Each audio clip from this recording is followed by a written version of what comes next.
The mug sat on the corner of his desk the way a scar sits on skin. Permanent, unremarkable to anyone who didn't know the story. A ceramic mug with a hairline crack running from the handle to the base, old enough that the crack had darkened to the colour of dried tea. It was not beautiful. It had never been beautiful. Not even the day it was bought from a discount bin at a drugstore for $2.37. His assistant had suggested, 3 times across 15 years, that it be replaced. He had not replied to any of those suggestions. The mug stayed. Visitors to the 42nd floor noticed it.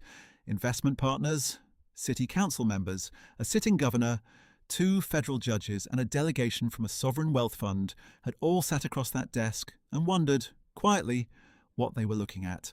The rest of the office was what it should have been for a man whose name appeared on the side of a hospital and a children's learning centre and a skyline tower that had won an architecture award in the year it opened.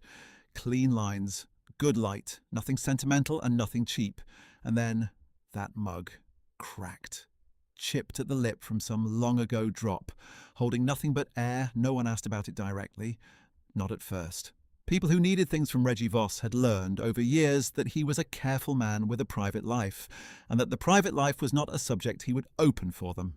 He was generous, and he was principled, and he was not unkind, but there was a wall, and everyone who dealt with him professionally could feel it without being able to say where exactly it began. The mug was behind the wall. What no one in that office knew was that the mug was not a keepsake. It was a debt, and the woman it belonged to had no idea, not even now, not even on the morning this story properly begins, that the man who owed it to her had spent 9 years trying to find her. Her name was Della.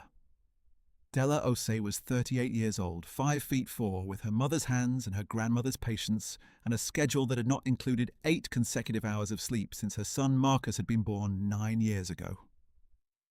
She worked the morning shift at a diner called Ruby's that occupied the ground floor of a brick building on the east side of the city, a neighbourhood the developers had not yet reached, where the traffic lights still had the old yellow housings, and the bodega on the corner still had a cat that slept in the window. She had worked at Ruby's for 6 years. She wore a pale blue uniform and a white apron that she washed herself every night and hung over the radiator in the apartment hallway so it would be dry by 4:30 in the morning when she needed it.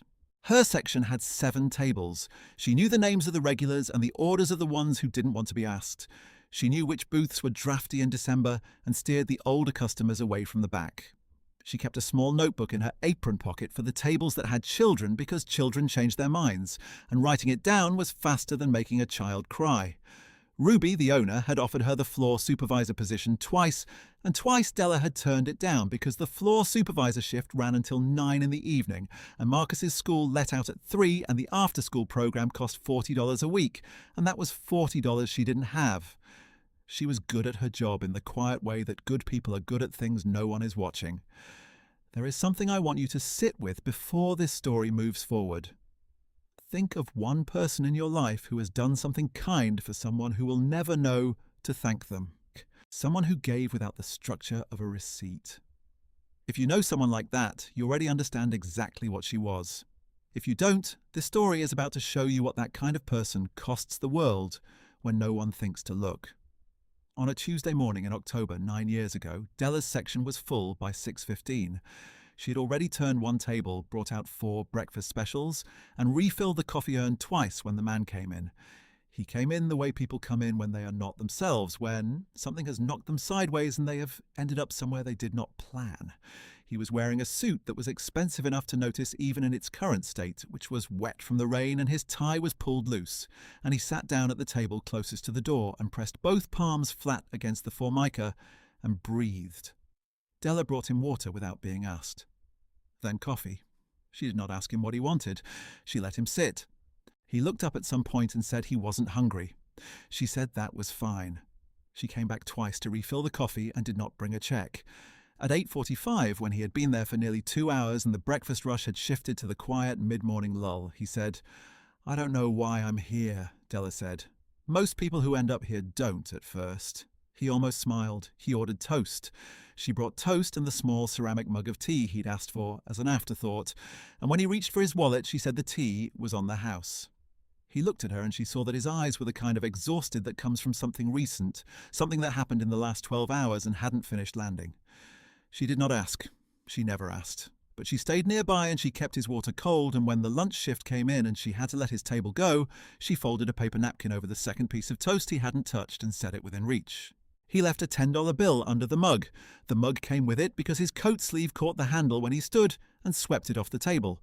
And she caught it before it hit the floor, and when she handed it back to him, he looked down at it in his hand, and something shifted in his face and he said, "Keep it." He was out the door before she could answer. She put it behind the counter. 2 months later, when Ruby did a shelf clear-out, Della took the mug home rather than see it thrown away. She set it on the kitchen windowsill. Marcus, who was a few months old at the time and not yet noticing anything with intention, would later take an interest in it, and in his second year of walking he would carry it around the apartment for stretches of time, with the focused solemnity of a child conducting an inspection. Della would watch him do this and feel something she could not name precisely. Something between gladness and the particular tenderness of a thing that costs nothing, but means something. She had no idea who the man was. She had not looked at a name.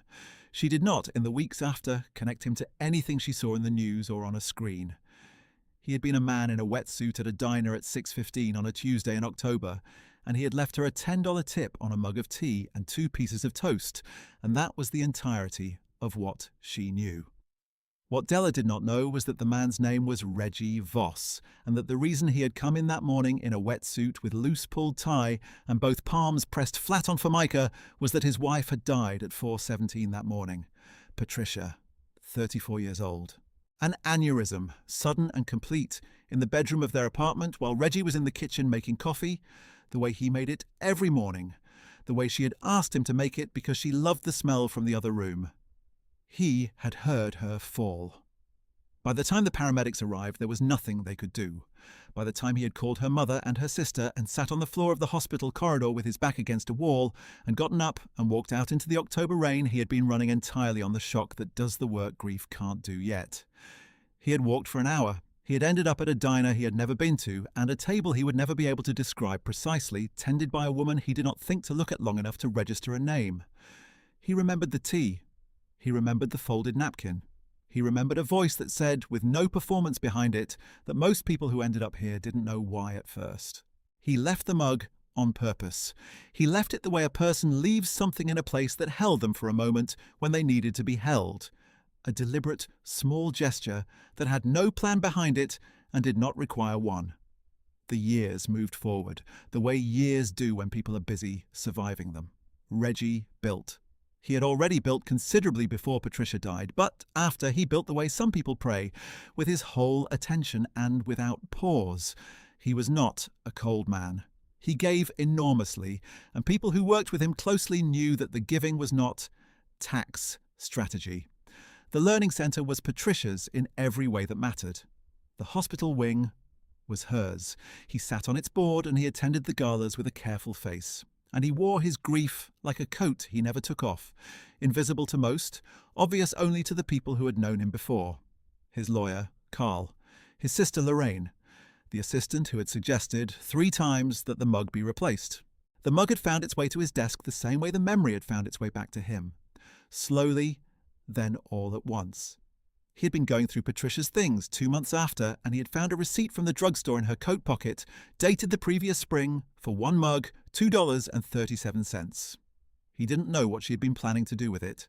She had liked collecting small, cheerful things, ceramic animals and painted tiles and little pottery cups, the kind of things you find in a bin near the register when you're paying for something else. He had held the receipt for a long time, and then, without quite deciding to, he thought about the mug at the diner, the one he had left on purpose. He did not know if the woman had kept it. He did not know if it had been thrown out an hour after he left. He thought about a woman who had brought him water without being asked and coffee and then left him alone, which was exactly right, and had folded a napkin over uneaten toast, which was also exactly right, and who had said nothing consoling and nothing hollow, and who had put the tea on the house. He thought about that for a long time. He tried to find the diner. He did not know the name or the block, only the general neighbourhood and the wet pavement, and that there had been a bus stop across the street. He had someone drive him through that part of the east side twice. He did not find it. He let it go for a while, then he tried again. He hired, eventually, a researcher who was good at locating things that were hard to locate.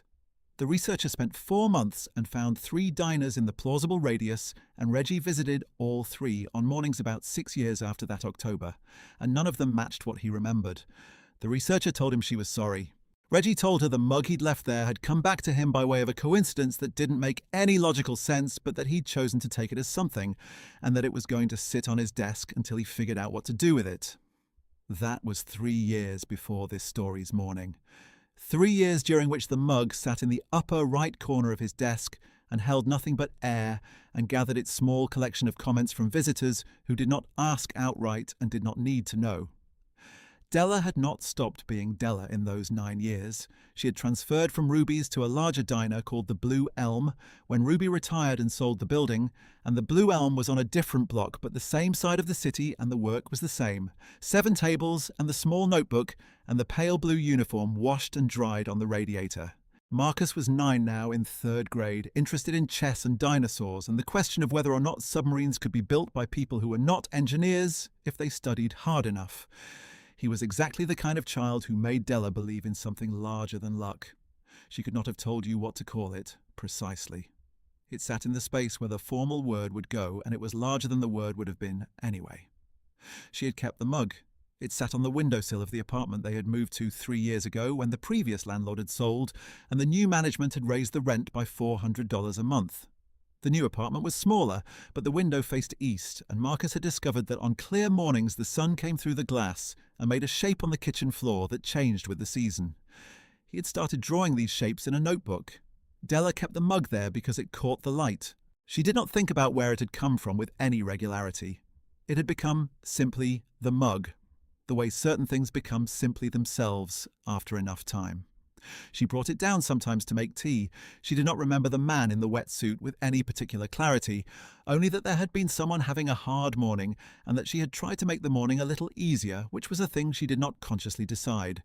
It was simply what she did when she could see that it was needed.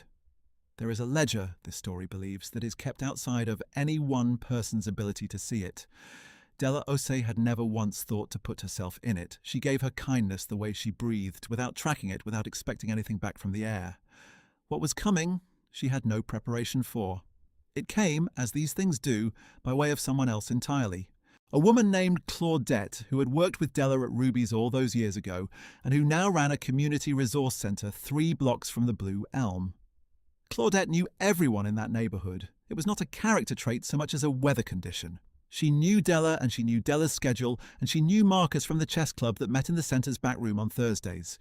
She also knew, because Claudette knew everything that moved through that neighbourhood, that the Voss Foundation was conducting a new initiative, placing trained early childhood education specialists in under-resourced schools on the east side, and that the foundation was looking for community liaisons, people who knew the schools and the families and could help the specialists navigate honestly.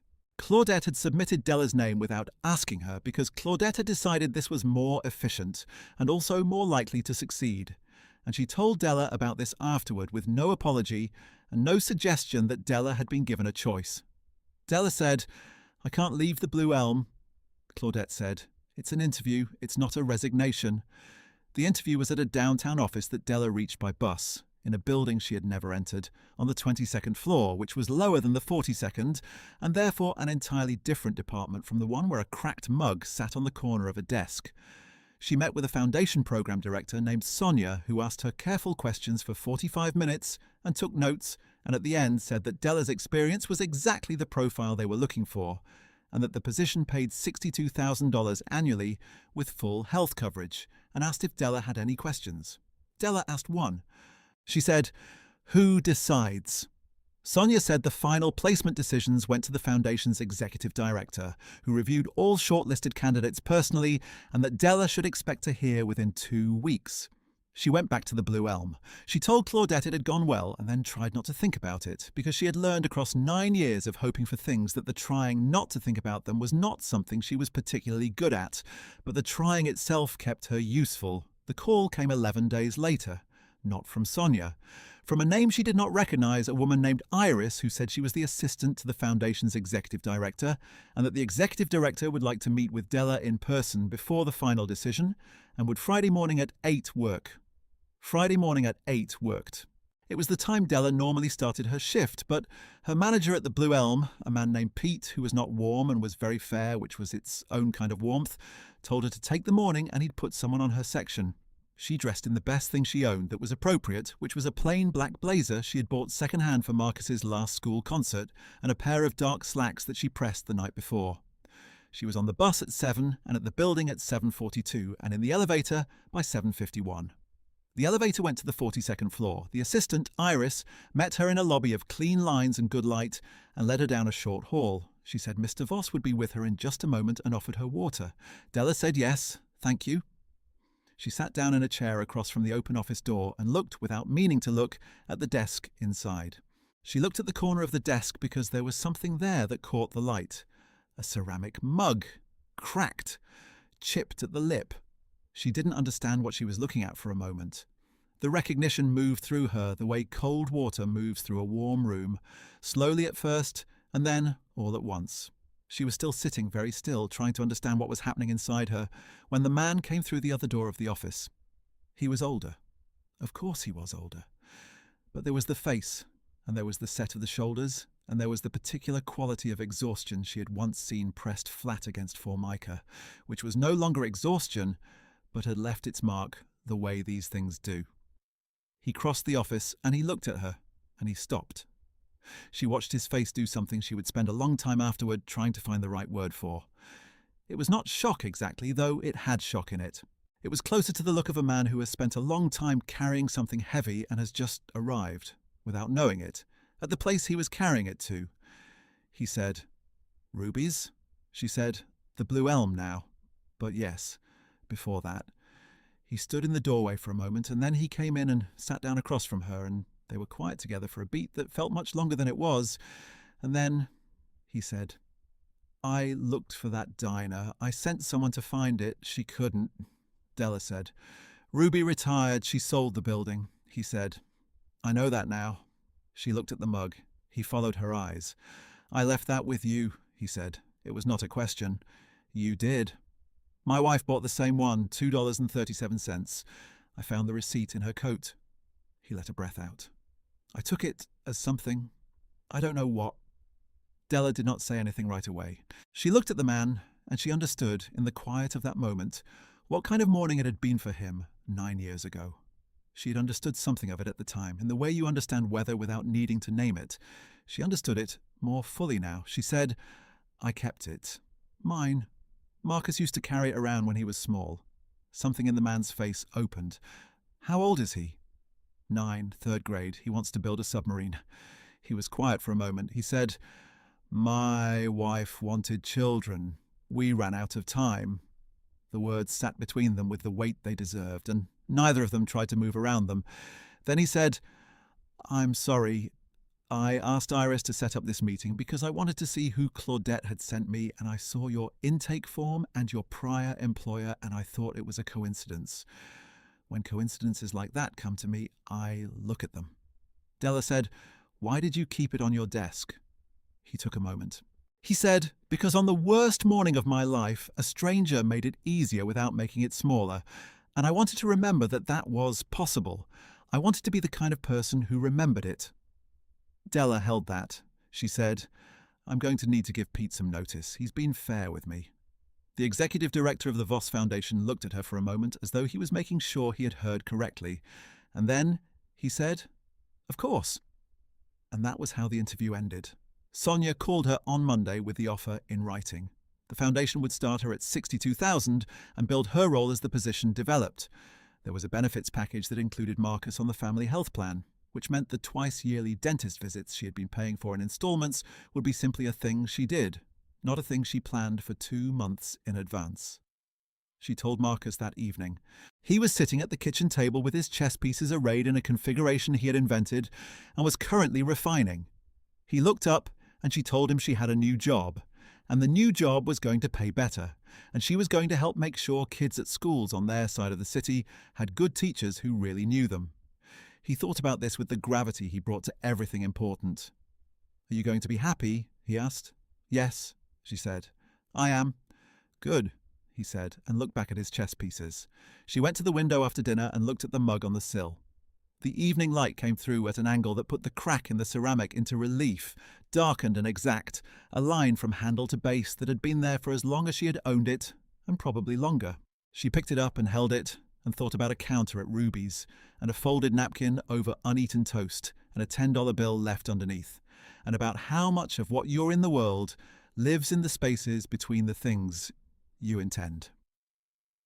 The kettle came to boil, and she made her tea. She carried the mug to the couch, and sat with her feet tucked under her, and her hands around the warmth of it, and Marcus drifted out of the kitchen with his chess notebook, and settled at the other end of the couch and drew shapes in his notebook, the shape the morning light had made on the floor that week. He didn't ask her anything. He had his mother's sense of when a person was in a feeling that needed room. They sat like that, until the light went out the window. She started the position 7 weeks later after giving Pete 3 weeks and then staying an extra week because the Blue Elm was short-staffed, and she was, as she had always been, the kind of person who didn't leave things undone. Her first day at the foundation, she wore the black blazer and the pressed dark slacks and a pair of shoes that were new. Not expensive, but new, bought from a shop 2 blocks from the bus stop, and she sat in the orientation with 4 other liaisons and a program coordinator, and she took careful notes in the small notebook she had carried in her apron pocket for 6 years, because the habit of writing things down was a good habit, and a good habit didn't stop being good just because the uniform changed. In the afternoon, she passed the 42nd floor on the way back from a meeting. She did not stop. She didn't need to. She already knew what was in the corner of the desk up there, and she already knew what it meant. It meant that nothing given honestly is ever really lost. It means the kindness you extend in the early morning to a stranger having a hard time is not swallowed by the city and dissolved. It moves forward. It changes shape. It finds its way back. Not because the universe is neat or because goodness is always legible, but because the people who carry kindness in them tend to land eventually in rooms where kindness is recognized. Della had been landing in those rooms her whole life. She had simply never had the coordinates to see them for what they were. She saw it now.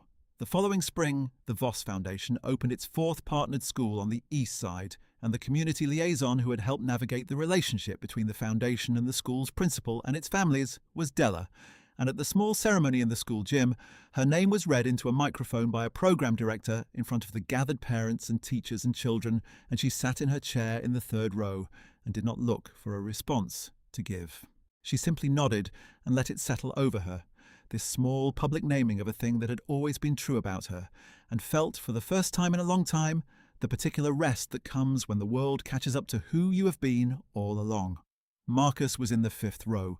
He was wearing a clip-on tie that had taken him 20 minutes to situate and had ended up slightly sideways, which Della had not corrected because it was perfect as it was. He was drawing the shape the gymnasium lights made on the bleachers in his notebook. He had not looked up yet. She didn't need him to.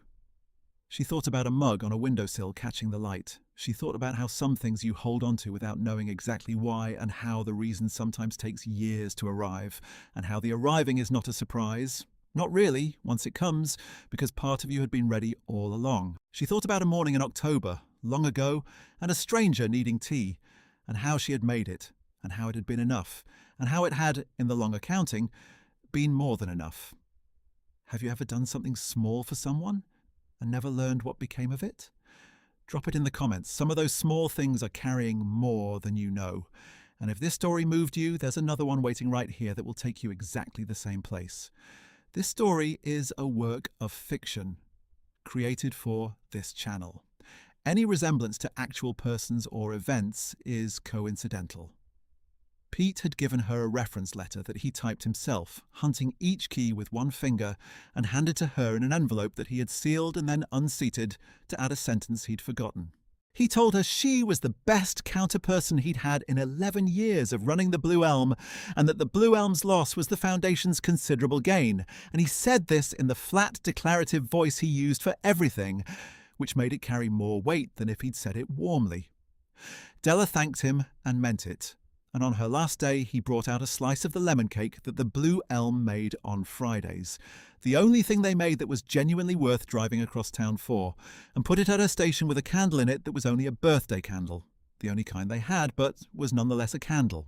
Two of the regular customers at her section, a retired schoolteacher named Elmer, who came in every weekday at 7:15 for oatmeal and black coffee, and a man named Roy who delivered packages and took his lunch break at the Blue Elm because it was the only place in his route where the coffee was reliably hot. Both came in on her last day and gave her cards that they had clearly coordinated without telling each other, because both cards had birds on the front and both said something about beginnings, and Della stood at the counter and held both of them and understood that this too was a kind of being seen, that the regulars had watched her over years and had chosen to mark the morning she left.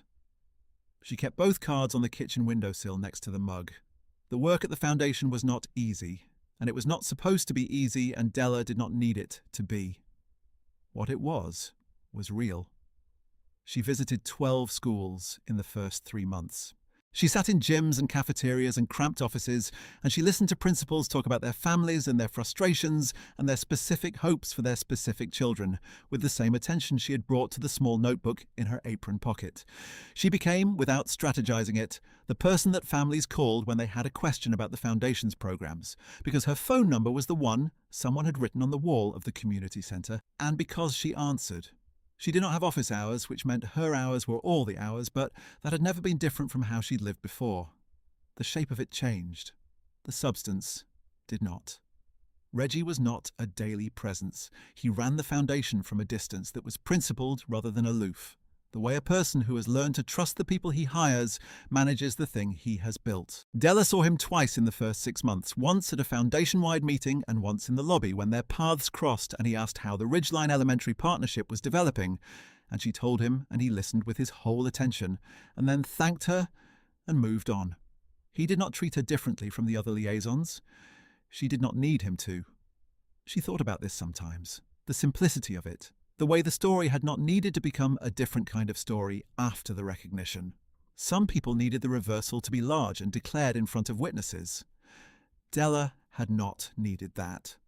What she had needed was the work to be real and the pay to be fair, and Marcus to be on the health plan, and those 3 things were now true, and the rest was already inside her, had always been inside her, and no one's recognition of it changed what it was. It only changed what she had access to. Claudette called her the following February, 9 months in, and asked how it was going, and Della said, "It's good, Claudette. It's real good." Claudette said, "I know, I submitted your name, didn't I?" Della said, "You did. Without asking you. Without asking me."